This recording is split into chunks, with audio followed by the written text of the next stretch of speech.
warahmatullahi wabarakatuh. Alhamdulillah, alhamdulillahilladzi hadana lihada wa ma kunna linahtadiya laula an hadanallah. Asyhadu an la ilaha illallah wahdahu la syarikalah wa asyhadu anna Muhammadan abduhu wa rasuluh. Allahumma salli wa sallim wa barik ala nabiyyina Muhammad wa ala alihi wa ashabihi ajma'in. Qala Allah ta'ala fil Qur'anil Karim, a'udzu billahi minasyaitonir rajim. Bismillahirrahmanirrahim.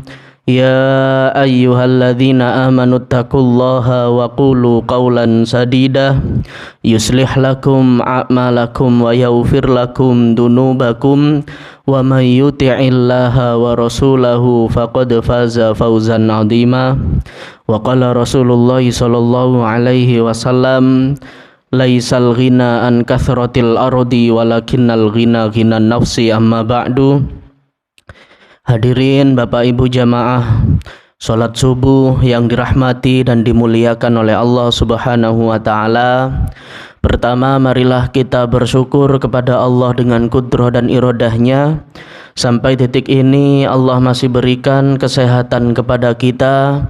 Allah Subhanahu wa taala masih memberikan kenikmatan, kekuatan, keistiqomahan kepada kita semuanya, sehingga pada pagi hari ini kita semuanya masih dibangunkan oleh Allah Subhanahu wa taala dalam rangka kita beribadah kepadanya, berdoa kepadanya, bersujud kepadanya, yang dilanjutkan dengan majelis ilmu seperti ini. Semoga apa yang kita niatkan, apa yang kita langkahkan ini senantiasa mendapat karunia dan ridho dari Allah Subhanahu wa taala. Kemudian yang kedua, salat serta salam semoga senantiasa terlimpah curahkan kepada junjungan kita Nabiullah Nabi Muhammad sallallahu alaihi wasallam, kepada keluarganya, para sahabat-sahabatnya, serta kaum mukminin dan mukminat yang senantiasa taat dan patuh kepadanya. Hadirin Bapak Ibu jamaah yang dirahmati oleh Allah Subhanahu wa taala. Pertemuan kemarin kita sudah membahas dua hadis terkait dengan hal kebaikan yang harus kita lakukan terhadap tetangga kita, ya. Jadi di kitab Adabul Mufrad ini dijelaskan sebaik-baik tetangga itu memiliki 3 kriteria. Ya, sebaik-baik tetangga, ya, kata Nabi Muhammad SAW yang sudah pernah kita kaji kemarin di pertemuan kemarin, itu memiliki kriteria 3. Yang pertama adalah tetangga yang saling memberikan kebermanfaatan bagi kita, ya. Yang kedua, tetangga ini adalah tetangga yang baik, ya, baik dari ibadahnya, baik dari akhlaknya, baik dari budi pekertinya, sopan santunnya, dan lain sebagainya. Dan yang ketiga adalah tetangga yang senantiasa memperhatikan di samping kanan kirinya, di samping depan belakangnya, untuk bisa memberikan atau bisa menolong kepada tetangga-tetangga yang lain. Nah, ini kriteria yang sebaik-baik tetangga. Nah, pada Kamis yang ini kita akan membahas tentang tetangga yang solih dan tetangga yang buruk. Nah, ini akan kita kaji sebagaimana dalam kitab Adabul Mufrad dijelaskan dalam hadis, a'udzu billahi minasyaitonir rajim. An-Nafi' bin Abdul Haris, dari Nafi' bin Abdul Haris, anin Nabi sallallahu alaihi wasallam qala, beliau Nabi Muhammad sallallahu alaihi wasallam bersabda, min sa'adatil mar'il muslimil min sa'adatil mar'il muslim, di antara kebahagiaan orang muslim, al muskanul wasi', yaitu tempat tinggal yang luas. Wal jarus solih, tetangga yang solih. Wal markabul hani, dan kendaraan yang nyaman. Nah, ini kriteria tetangga yang solih, ya. Jadi jenengan bersyukur kepada Allah Subhanahu wa Ta'ala bahwa salah satu kebahagiaan orang-orang yang beriman, kebahagiaan orang-orang Muslim, sudah dijelaskan oleh Nabi Muhammad SAW. Yang pertama adalah al-maskanul wasi', ya. Kebahagiaan orang Muslim yang pertama adalah tempat tinggal yang nyaman, tempat tinggal yang luas. Nah, ini berbahagialah jenengan sedanten. Saya yakin sudah memiliki tempat tinggal yang layak untuk kita huni, untuk kita buat tempat aman kita, ya. Nah, ini kita bersyukur kepada Allah Subhanahu wa Ta'ala, ya.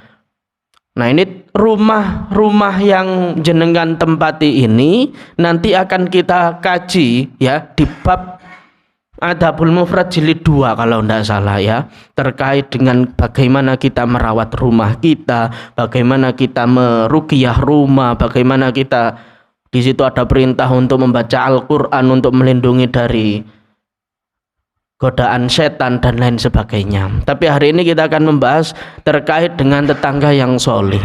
Jadi kata Nabi Muhammad SAW, man sa'adatil mar'il muslim. Seharusnya orang-orang yang beriman itu bersyukur kepada Allah atas 3 hal. Berbahagia orang-orang yang beriman atas 3 hal. Yang pertama adalah al-maskanul wasi', yaitu tempat tinggal yang luas, tempat tinggal yang nyaman. Nah, ini yang kedua, wal jarus solih, tetangga yang solih, tetangga yang baik.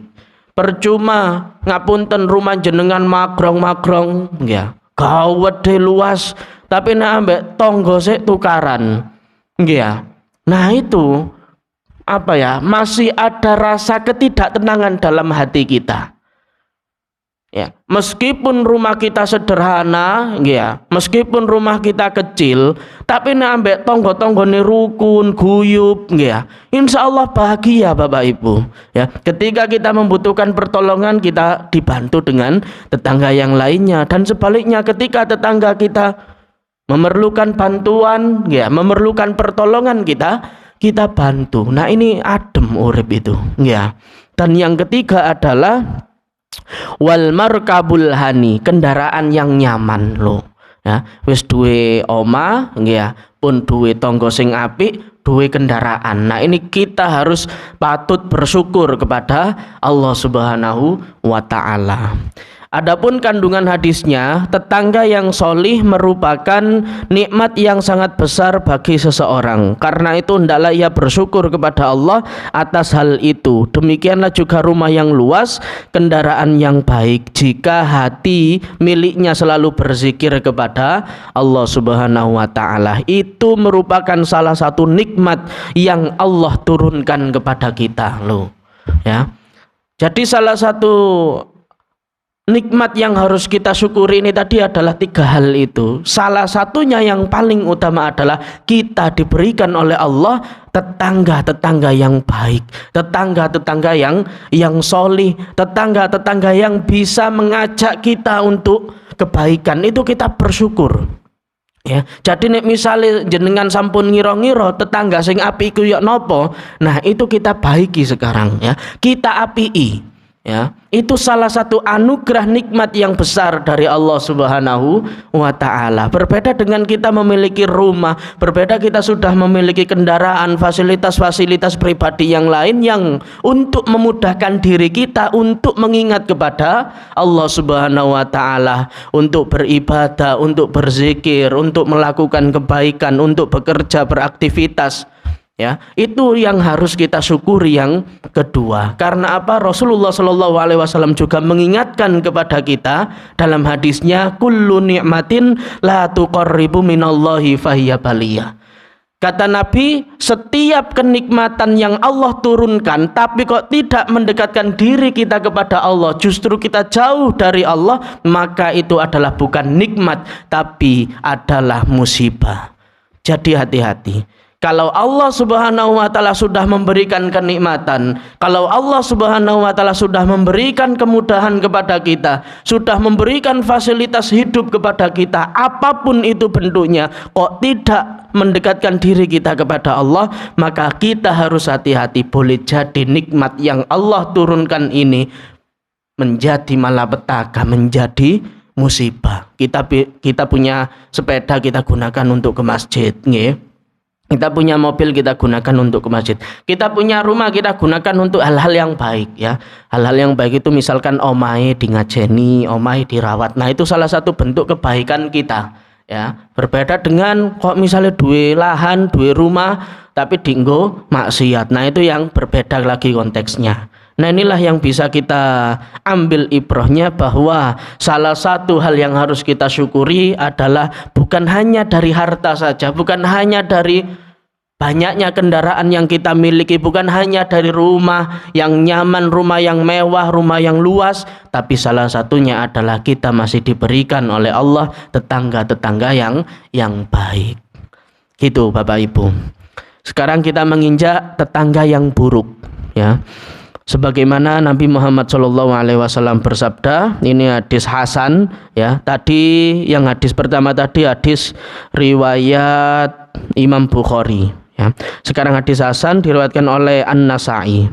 A'udzubillahi minasyaitonirrajim. An Abi Hurairah taqala, dari Abu Hurairah ia berkata, kana min du'ain Nabi sallallahu alaihi wasallam, di antara doa Nabi sallallahu alaihi wasallam adalah Allahumma inni a'udzubika min jarisu fid daril muqam fa inna jarad dunya yatahawwal, yang artinya, ya Allah, aku berlindung kepadamu dari tetangga yang jahat di tempat tinggal, karena tetangga di dunia akan berpindah. Ini salah satu doa yang dianjurkan oleh Nabi Muhammad SAW ketika kita mendapati atau ketika Allah uji kita dengan memiliki tetangga-tetangga yang buruk, tetangga-tetangga yang zalim kepada kita. Kita dianjurkan untuk berdoa, dan doa kita adalah doa kebaikan, bukan doa keburukan, ya. Seperti yang diajarkan oleh Nabi tadi, ya. Allahumma inni a'udzubika min jarisu. Ya Allah, aku berlindung kepadamu dari tetangga yang jahat, tetangga yang buruk akhlaknya. Kita diperintah oleh Nabi untuk berdoa, ya. Karena apa? Pasti tetangga-tetangga yang buruk itu al-muqami fa inna jarad dunya yatahawwal, ya. Pasti mereka akan jauh dari tempat tinggal kita. Nah, bahkan bisa dikatakan dia akan berpindah dari dunia. Artinya apa? Kita sebagai manusia, kita sebagai hamba Allah Subhanahu wa taala, masih buruk, masih alim, masih baik, pasti akan berpindah dari dunia. Artinya kita akan, nah itu, kita akan meninggal. Pasti umur kita tidak akan lama lagi, pasti akan ada regenerasi lagi. Nah, inilah yang harus kita pahami bersama, bahwa ketika kita mendapati tetangga yang semacam ini, kita diperintah, kita dianjurkan oleh Nabi Muhammad SAW untuk berdoa, dan doanya itu adalah doa kebaikan. Misalnya nek mboten saged bahasa Arab, bahasa Indonesia atau bahasa Jawa mawon, mboten napa-napa. Ya Allah, aku berlindung kepadamu dari tetangga-tetangga yang buruk. Hindarkan aku dari hal-hal yang tidak baik. Udah cukup, ya. Nah, inilah salah satu pentingnya kita memahami tetangga-tetangga kita, apalagi kita sudah masuk di bab tetangga. Dan alhamdulillah kita sudah menginjak hadis yang ke-65, sudah tidak terasa, ya, sudah tidak terasa kita sudah menginjak hadis yang ke-65, ya. Setiap Kamis kita ngaji 2 hadis, 3 hadis. Nah, inilah hadirin Bapak Ibu jamaah yang dirahmati oleh Allah Subhanahu wa taala. Salah satu perintah adalah kita dianjurkan oleh Nabi untuk berdoa. Kemarin ya, di pertemuan kemarin itu ada anjuran kalau misalkan tetangga kita kurang baik ya, kita justru sebagai orang yang baik itu harus bisa mencerminkan seseorang yang bermanfaat bagi mereka ya. Salah satunya nopo kemarin, memberikan makanan atau minuman, atau ibu-ibu ini masak kuata, nah itu kita berikan hidangan lauk atau kuah yang model seperti itu. Insya Allah ketika jenengan berikan setiap harinya, ketika jenengan antar mereka setiap harinya, bu makanan, bu es degan, bu bakso, bu mie ayam ya, insya Allah tonggo kita akan sadar dengan sendirinya. Itu kan kita kaji kemarin ya. Nah niku, jadi pentingnya kita harus memiliki perhatian kepada tetangga. Iku salah satu niku ben tetangga iku sadar sing biasa jahat kepada kita, sing biasa gak seneng ambek kita. Nah itu kita terus peran orang baik itu harus bisa memberikan kebermanfaatan bagi sesama. Hadis yang terakhir ya, sebagaimana ini hadis riwayat Imam Muslim juga ya, hadisnya hasan. A'udzubillahi minasyaitonirrajim, an Abi Musa qala, dari Abu Musa ia berkata Rasulullah Shallallahu Alaihi Wasallam bersabda, la taqumus saah, kiamat tidak akan terjadi hatta yakular rajulu, hingga seorang laki-laki membunuh tetangganya, wa akhahu saudaranya, wa abahu dan ayahnya. Nah ini hadisnya pendek tapi kok langsung jelek gitu ya. Nah hadis ini menjelaskan bahwa kiamat tidak akan terjadi karena disebabkan salah satunya adalah kita banyak melakukan kezaliman, kita banyak melakukan kejahatan. Salah satunya adalah tega untuk membunuh tetangga, tega untuk membunuh ayah kita, dan tega untuk membunuh saudara-saudara kita. Na'udzubillah ya. Jadi ojo sampai kita mencerminkan tetangga yang buruk. Salah satu yang Allah gambarkan dalam hadisnya ini, tetangga yang buruk ini adalah selain mereka berbuat zalim, selain mereka berbuat jahat kepada kita, mereka sudah tega untuk membunuh. Hati-hati ya. Kita harus menghindari hal-hal yang seperti itu. Karena apa? Sekarang kita lihat fenomena-fenomena nyata, ya. Salah satu kiamat kecil ini banyaknya pembunuhan di mana-mana, ya. Salah satu tanda kiamat, ya, kiamat kecil ataupun kiamat besar itu sekarang sudah marak-maraknya pembunuhan. Tetangga A tega membunuh tetangga B. Kan pernah kan kejadian seperti itu di berita-berita banyak. Atau kan misalkan seorang anak tega membunuh orang tuanya, atau misalkan seseorang A tega membunuh saudaranya, dan pasti disebut dengan tetangga ini adalah mereka orang-orang dekat. Pasti salah satu ada saudara dari kita. Apalagi kalau misalkan kita melihat sejarah orang-orang terdahulu, kalau misalkan kita punya saudara kandung, pasti rumahnya dempetan, ya. Kalau di Mojokerto seperti itu soalnya. Nih misalnya dulure 4 berarti digawekno rumah di sebelah. Nah itu sudah masuk saudara kita, itu sudah masuk tetangga kita. Artinya orang-orang terdekat kita ini jangan sampai kita berbuat zalim sekalipun, apalagi sampai tega membunuh. Wah itu mengerikan ya. Karena apa? Pernah dulu kejadian Bapak Ibu ya. Saya dulu pas di Malang, pas mondok di Malang, masih satu kecamatan ya. Ada salah satu pengusaha ya, pemilik counter HP yang sudah besar lah istilahnya usahanya. Ternyata dengan adiknya sendiri ditusuk sama pisau perutnya, habis tahlilan atau habis istighosa mungkin. Ya, karena apa? Sebelumnya mereka sudah rebutan hasil warisan dari orang tuanya, namun ya itu tadi karena ada cekcok, karena ada sedikit memanas, akhirnya permasalahan itu tidak akan kelar ketika kita melakukan hal-hal yang seperti itu ya.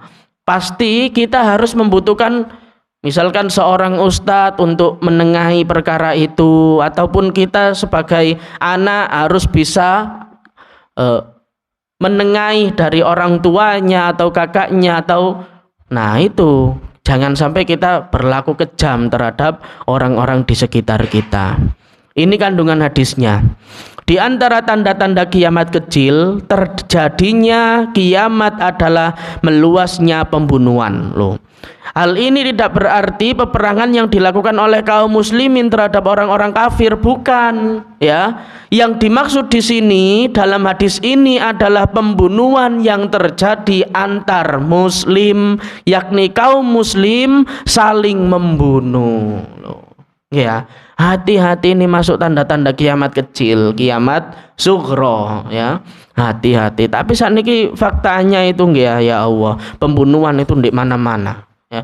Nah, ini digambarkan oleh Nabi pembunuhan. Kemarin kita sudah membahas ya. Ojo sampai nek misale rumah kita kosong, ya, gak ono sing jogo, tetap dipasrahno tetangga kita. Be untuk menghindari dari hal-hal yang seperti itu. Itu tujuannya tetangga salah satunya untuk menjaga rumah kita. Nek misale kita ada acara di luar kota, kita pasrahkan kuncinya, kita titipkan kuncinya kepada tetangga yang kita anggap percaya, yang kita anggap baik ataupun dulure kita, ya. Nek misalnya mboten ngoten untuk menghindari hal-hal yang tidak baik tadi, mbok oma kita kecolongan, bu kebakaran, bapak kan mboten ngerti ya Bapak Ibu. Artinya apa? Kewajiban dalam kebaikan, saling baik terhadap tetangga itu sangat-sangat penting, dan ini dijelaskan satu bab dalam kitab Adabul Mufrad, mulai dari cara menjaga rumah tetangga, ya kan, mulai dari cara merawat tetangga. Nek misalnya tonggone lahiran, kita ada perintah untuk menyapukan rumahnya, membersihkan rumahnya dan lain sebagainya. Anjuran untuk memberikan minuman, bingkisan, hadiah dan sejenisnya, termasuk sudah digambarkan kriteria mana tetangga yang baik, mana tetangga yang tidak baik, loh, ya. Jadi kita Adabul Mufrad ini satu bab seperti itu Bapak Ibu, ya. Nah, artinya mari kita jaga, kita rawat untuk saling melakukan kebaikan terhadap tetangga kita. Apapun bentuk kebaikannya, insya Allah selama kita bisa mampu, selama kita masih diberikan kemudahan oleh Allah, kita berikan tetangga kita ya minimal hadiah makanan, ya, cindera mata atau sejenisnya. Agar apa? Tetangga yang sudah kita repotkan berkali-kali ini, mereka bisa menghadirkan rasa kesenangan, rasa kebahagiaan untuk kita. Ya, Bapak Ibu. Baik, itu saja mungkin 3 hadis yang bisa saya sampaikan. Insya Allah pertemuan yang akan datang ini ada penjelasan makna terkait tidak mengganggu tetangga. Ini hadisnya cukup panjang, ya. Nah, ini kita akan bahas di Kamis yang akan datang, ya.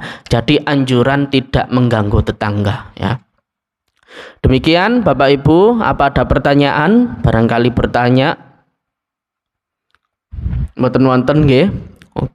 Baik, kalau tidak ada pertanyaan, ya, saya akhiri. Hadanallahu wa iyyakum ajmain wal afu minkum. Assalamualaikum warahmatullahi wabarakatuh.